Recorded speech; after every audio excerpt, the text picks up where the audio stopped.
What happens when the courthouse clerk who loves talking down to people finally picks the wrong woman, only to learn she's insulting the judge? The first thing you hear in a courthouse early in the morning isn't what most people expect. It's not shouting, not doors slamming, not lawyers arguing over paperwork.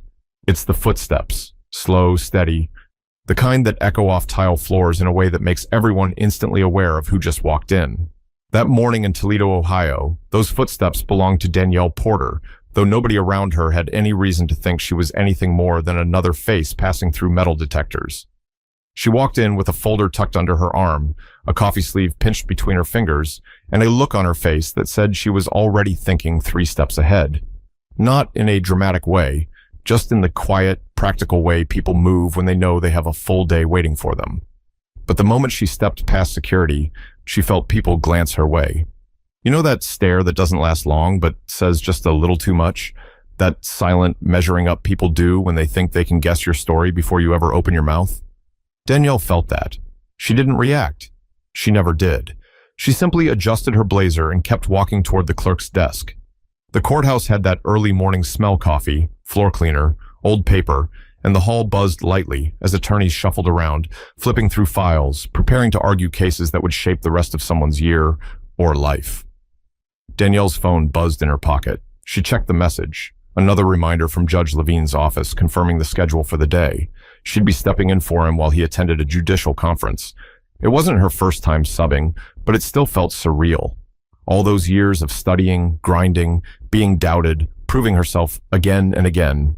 And now she was the person everyone stood for when she entered the room.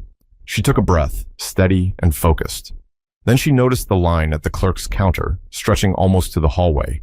People looked tired, frustrated, restless. A man in a work uniform muttered under his breath while clutching a citation. A young woman in a hoodie kept wringing her hands. A couple whispered harshly to each other about a court date mix-up. Danielle didn't cut the line. She stepped off to the side, close enough to make eye contact with the clerk when the moment came, but far enough not to interrupt anyone who'd been waiting. She offered a polite smile. The clerk, an older woman with silver-streaked hair pulled into a tight twist, never returned it. Instead, she glanced up with a face that carried sharp lines, not just from age, but from years of judging people before they even spoke.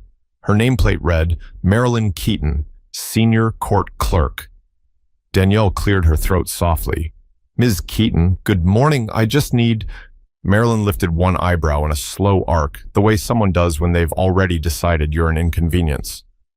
You need what? She asked, stretching the word as if it were heavy. Danielle kept her voice polite, steady. I need to access the chamber's hallway. I'm filling in for Judge Levine today.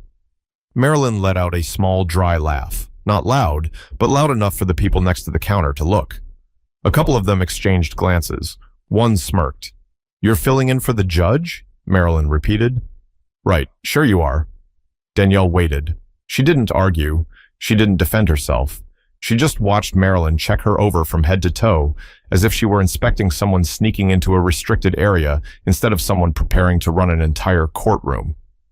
Marilyn tapped her fingernails on the counter. Well, we don't just let anyone stroll wherever they want. People try things in here all the time.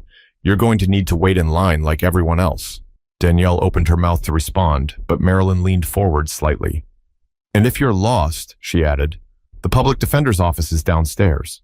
Danielle's fingers tightened around her coffee cup, not enough to show anger, just enough to steady herself. She inhaled slowly. There was no point in responding yet, not until she figured out what this woman was trying to turn this morning into, but she could already sense it wasn't going to stay small.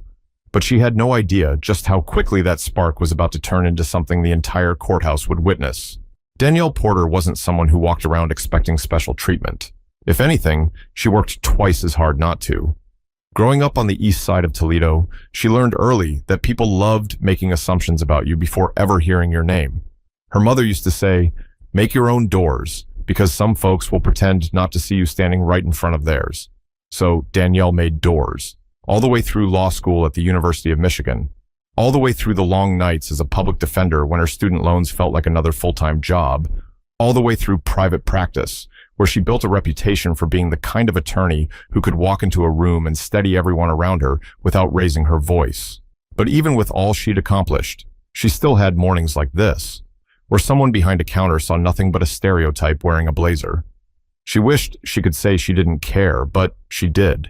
Not because she needed praise or recognition, but because she knew how many people walked into courthouses every day already feeling small, feeling judged, feeling like the system wasn't built for them. She had promised herself she would never become another person, making those mornings harder. As she waited beside the line, she checked the time. If she didn't get into chambers soon, she'd be walking into her courtroom late, and nothing undermined authority quicker than lateness. Judge Levine trusted her. She wasn't about to give him a reason to rethink that. A young man in line looked at her nervously, as if he wanted to say something. He finally did. "Hey, you okay?" he asked. Danielle gave a small smile. "I'm all right. Just trying to check in." The man nodded toward Marilyn. "She's been rough on folks all morning. Told that couple over there they filled out the wrong form, then laughed when they walked away. People have been whispering about her for years, but nobody says anything." Danielle kept her voice soft. "Everybody has mornings they wish they could redo." "Yeah," he said, "but she has them every day." Danielle almost laughed, but she stopped herself. She didn't want to feed the bitterness floating around the line. She just wanted to get where she needed to go. Still, she watched Marilyn for a moment. The woman snapped at an elderly man trying to ask a simple question. She spoke sharply to a teenager who couldn't find a case number on a notice, and with each interaction, she made a point of glancing back at Danielle, almost daring her to approach again. Danielle didn't move. She'd learned the power of timing. Some moments called for stepping forward, some called for waiting. Her phone buzzed again. This time it was a message from the bailiff, Thomas Avery. "Everything's set for 9 o'clock. Let me know when you're inside." Danielle exhaled. "Working on it," she typed back. She looked toward the sealed hallway leading to chambers. She'd walked that hallway only twice before, both times as a guest of Judge Levine, never as the person leading the day. But she had earned her spot. Every long night, every closed door, every whispered doubt from colleagues who thought they knew her limits, those were the things that brought her here. Yet here she was, standing in a courthouse she served, treated as if she didn't belong in the building at all. She shifted her folder under her arm and tried again. "Ms. Keaton," she said gently, "I don't want to interrupt, but I do need access to chambers for the morning docket." Marilyn didn't even look up. "Then you can wait like everyone else. I'm not making exceptions. You're not special." Danielle blinked slowly, not because the words hurt, but because of how openly the woman enjoyed saying them. She took another breath, but she didn't know that within minutes, this quiet standoff would turn into something far more public and far more humiliating for the clerk who thought she held all the power. Danielle finally stepped a little closer to the counter when a gap opened in the line. She still wasn't cutting. She just wanted to be within speaking distance when Marilyn had a break. But even that small move made Marilyn's eyes narrow, like she'd been waiting for an excuse. Marilyn planted a hand on her hip. "Ma'am, I said the line starts back there," she called out, loud enough to draw attention from nearly everyone waiting. Danielle kept her voice calm. "I'm not trying to cut. I just need to—" "I don't care what you need," Marilyn snapped. "Get back in line or go downstairs." A murmur ran through the room. Some people stepped aside to watch. A man near the front shifted, clearly uncomfortable. A woman whispered under her breath as if she'd seen this happen before. Danielle tried again. "I'm actually here on court business," Marilyn scoffed. "Court business, please. Everyone in this line has court business. That doesn't give you a free pass." A few chuckles broke out in the back, the kind of laughs people make when they feel awkward but find the tension entertaining. Danielle straightened her blazer. "Ma'am, I promise I'm not trying to skip anyone. Marilyn leaned forward, eyes cold. "Look, I've been doing this job for 22 years. I can spot trouble a mile away." Danielle blinked. "Trouble?" "Yes," Marilyn said, as if the word tasted good. "People wandering around thinking they can talk their way into areas they shouldn't be in." Danielle bit the inside of her cheek. She wasn't angry yet, but she could feel something heavy settling in the room, something every black professional knew too well, the assumption that your presence needs defending. She tried one final time.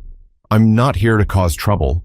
I'm here to—" "That's it," Marilyn cut in, slamming her palm on the counter.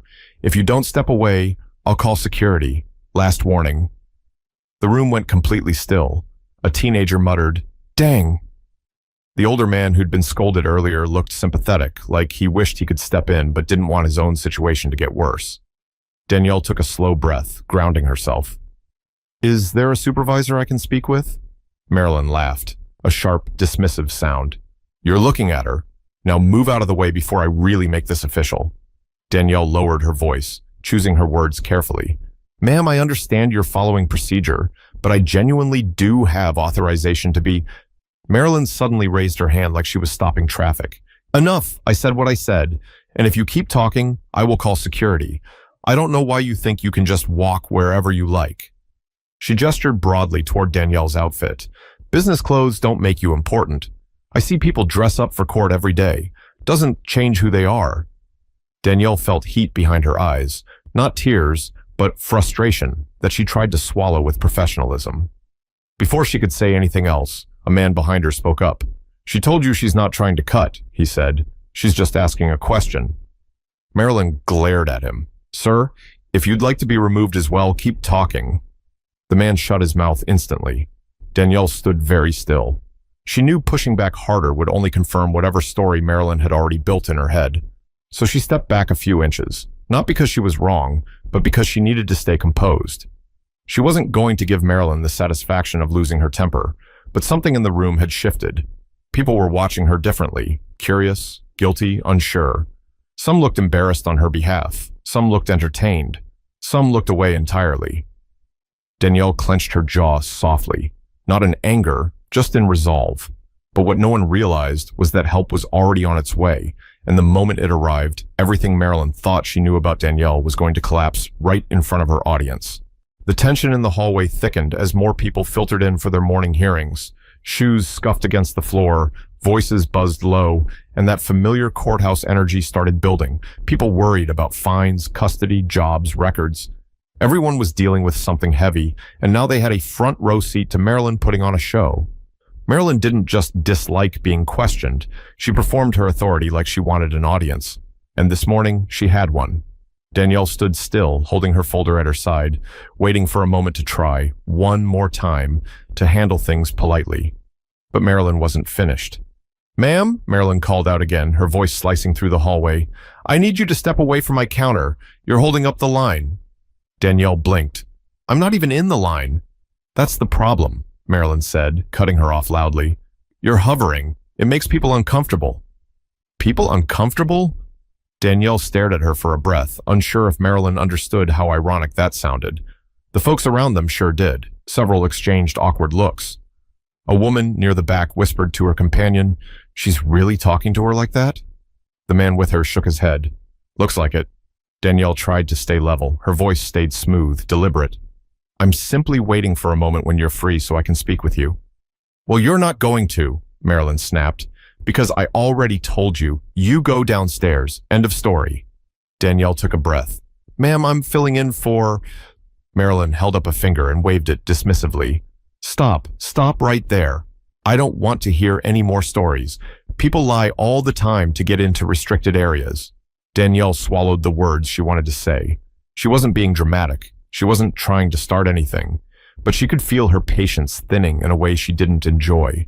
She'd fought too hard to carry herself with dignity, only to have someone like Marilyn try to strip it from her in front of a crowd. The young man from earlier stepped forward again.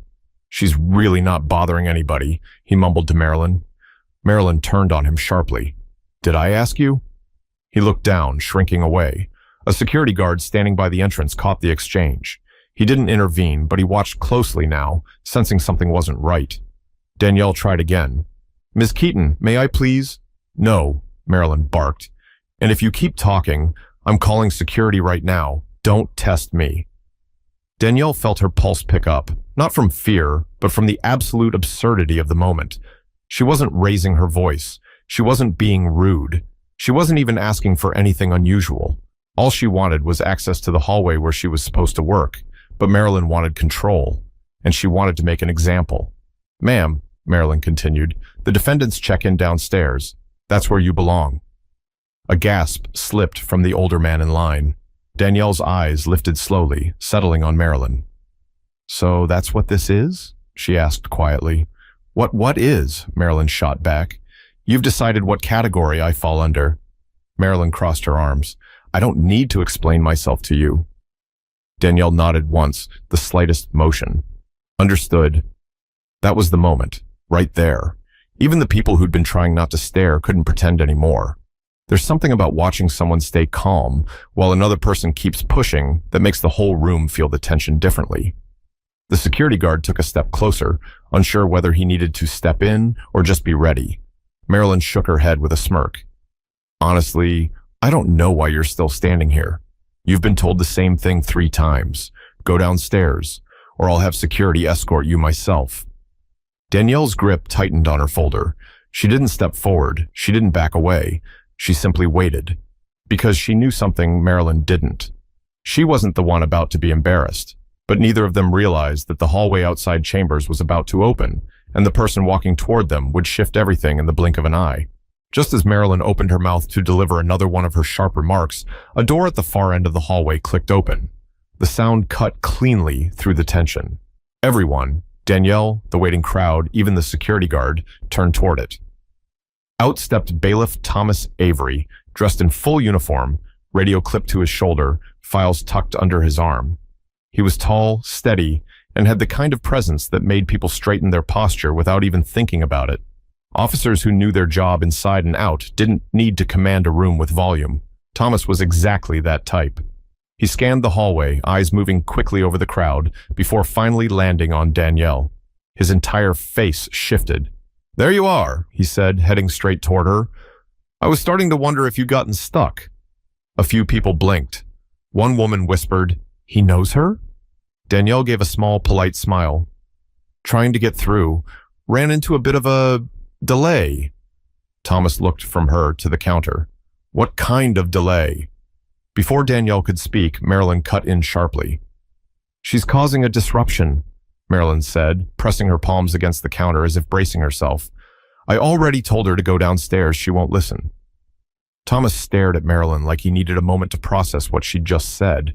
Then he let out a slow exhale. Downstairs? For what reason?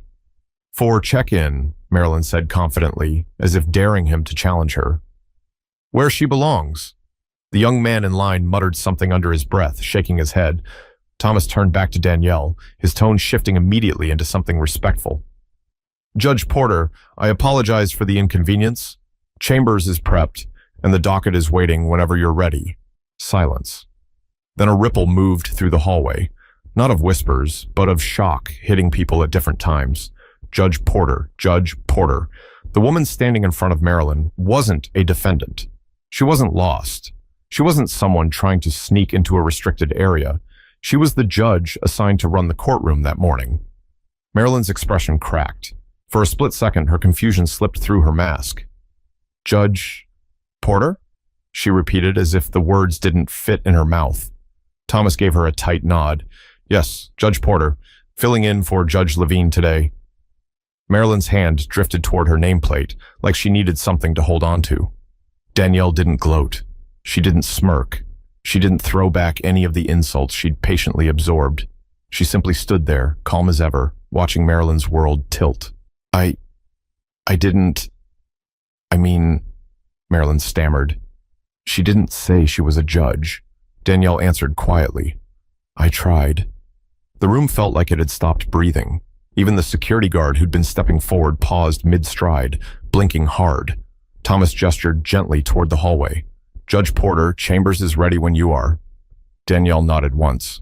Thank you. When she took a step forward, the crowd parted instinctively. Some people lowered their eyes, embarrassed for having laughed earlier. Others stared at her with a mix of admiration and guilt. She carried herself with the kind of calm that came from years of swallowing disrespect without letting it consume her. But just before she reached the hallway entrance, Marilyn's voice trembled behind her. Judge Porter, I didn't realize. Danielle paused, turning slightly, not enough to face her fully, but enough to acknowledge her. I understand, she said, but how you treat people shouldn't depend on who you think they are. Marilyn's mouth opened, but no words came out. Thomas stepped beside Danielle, ready to escort her the rest of the way. The hallway door swung open in front of them. But the consequences of this encounter were only beginning to surface, and once Judge Porter took the bench, Marilyn would learn just how public accountability could become. The hallway leading to chambers was quieter than the lobby, almost eerily so compared to the tension she'd just walked through. Thomas walked a half step behind Danielle, not because she needed protection, but because he understood the significance of the moment. He'd seen plenty of courthouse drama, but what happened out there, that was different.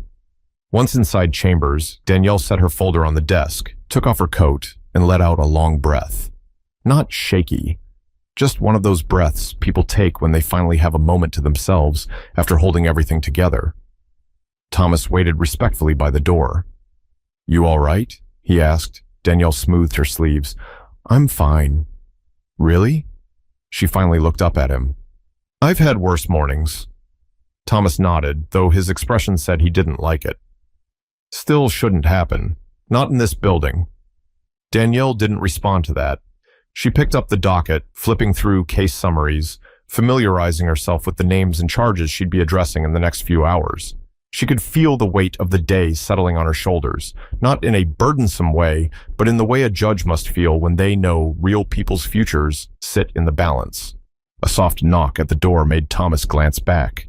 "2 minutes," another clerk announced, avoiding eye contact as she hurried off. Word had clearly spread. Danielle straightened her blazer again. "Let's begin." Thomas opened the side door leading directly into the courtroom. The moment Danielle stepped through, the atmosphere shifted. People quieted instantly. Attorneys stood. Defendants looked up. Even those who didn't know her felt the difference the second she entered. She crossed to the bench with calm, measured steps and took her seat. "Good morning," she said, her voice carrying clearly across the room. "You may be seated." The shuffle of movement settled quickly. Courtrooms had a strange kind of energy, equal parts tension and hope. People sat there wondering if today would bring relief or make their lives harder. Danielle never forgot that feeling. She scanned the room and recognized a few faces from the hallway. They looked at her now with wide eyes, some apologetic, some mesmerized that a woman who'd been talked down to so harshly was now the person with the gavel. And then she noticed her, Marilyn. She stood stiffly off to the side near the clerk's desk, her cheeks pale, her fingers trembling just slightly as she fumbled with paperwork. She didn't say a word, didn't look up, didn't breathe too loudly. She was trying to shrink, to become invisible, but the irony was painful. There was nowhere in that room she could hide. Danielle kept her voice steady. "Let's call the first case." But before Marilyn could speak, another clerk hurried over and read the name instead. Marilyn stepped back, flustered, watching her roll get pulled right out of her hands. The courtroom flowed through its first few cases. Danielle was firm, but fair, thoughtful, but efficient. It was obvious to anyone paying attention that she was exactly where she belonged. At one point, the young man from the hallway entered with his attorney. He caught sight of Danielle behind the bench and blinked hard as if this morning's events were replaying in his head. She nodded at him once before turning her attention back to the case file. Then it happened. A moment she hadn't planned for. The prosecutor asked for a particular form from the clerk's desk. The assistant clerk whispered something to Marilyn, who didn't respond. She simply kept staring at the desk, as if the papers might magically organize themselves. Danielle watched the struggle quietly before speaking. "Ms. Keaton," she said. Marilyn jolted, her eyes snapping up, trapped, cornered, exposed. "Yes, Your Honor?" "I believe the prosecutor is waiting." A few heads turned. A couple of people in the gallery shifted in their seats. It wasn't loud. It wasn't dramatic. But it was enough to make every person in that room recognize what was unfolding. Marilyn scrambled through the stack, nearly dropping the forms in the process. Her hands shook so badly, she had to press them lightly against the desk to steady herself. Danielle didn't smile. She didn't enjoy watching her unravel, but she wasn't going to pretend nothing had happened either. "Take your time," Danielle said, not unkindly. "Accuracy matters." The room stayed frozen in an uncomfortable silence. And when the moment passed, court resumed. But everyone felt the shift, including Marilyn, who finally understood just how deeply she'd misjudged the woman now overseeing her entire workday. But the real reckoning wasn't happening in front of the public. It was brewing beneath the surface, waiting for a moment when the courtroom emptied and the doors finally closed. By the time the morning docket wrapped up, the tension in the room had thinned, but it hadn't disappeared. People filed out quietly, whispering to one another, replaying what they'd witnessed. A few lingered deliberately, the way people do when they know something important is about to happen. The second the last case was adjourned, Danielle set her pen down and looked toward the clerk's desk. Marilyn was gathering papers with stiff, jerky motions, her eyes locked on a single spot in front of her. She didn't look up. Not once. Thomas waited by the bench, reading the room with the same calm intuition he always carried. He didn't say a word. He didn't have to. Danielle stood, smoothing out the front of her blazer. "Let's take a brief recess," she said. Thomas opened the side door, and Danielle stepped into chambers. The door shut quietly behind her, leaving Marilyn alone in the echoing room. But silence has a way of forcing people to face the things they'd rather ignore. A few minutes passed before Thomas poked his head back out. "Miss Keaton," he said, his tone neutral, "the judge would like to speak with you." Marilyn hesitated. Her hand hovered above the stack of papers before she finally set them down. She swallowed hard and followed him, her steps slow and uneven. Inside chambers, Danielle stood near the window, looking out at the parking lot below. She didn't turn around until the door clicked shut. "Please, have a seat." Marilyn sat, spine stiff, hands in her lap. She looked smaller than she had an hour ago, like all the power she'd wielded at the counter had evaporated in seconds. Danielle walked over calmly, stopping a few feet away. "I'm not here to embarrass you," she began, "but we need to talk about what happened this morning." Marilyn's lips parted, but no sound came out. "You refused to let me into chambers," Danielle continued. "You raised your voice. You threatened to involve security, and when I tried to explain why I was here, you dismissed me." Marilyn stared at the floor. I didn't know who you were." Danielle held her gaze steady. "That's the issue." Marilyn's throat tightened. "I wasn't trying to be disrespectful. I was following protocol." Danielle folded her arms gently, not defensively, just firmly. "Protocol doesn't involve humiliation. It doesn't involve assuming people don't belong. And it doesn't involve treating certain individuals as if they're automatically a problem." Marilyn's eyes flashed with something, shame maybe, or realization. "I didn't mean anything by it." "I believe you didn't think you meant anything by it," Danielle replied softly. "But the impact is the same. You treated me the way you treated that elderly man, that teenager, that young couple. It wasn't just me." Marilyn blinked, startled. "You noticed that?" "I notice everything in this building," Danielle said. "And I know the difference between someone having a tough morning and someone using their position to belittle people."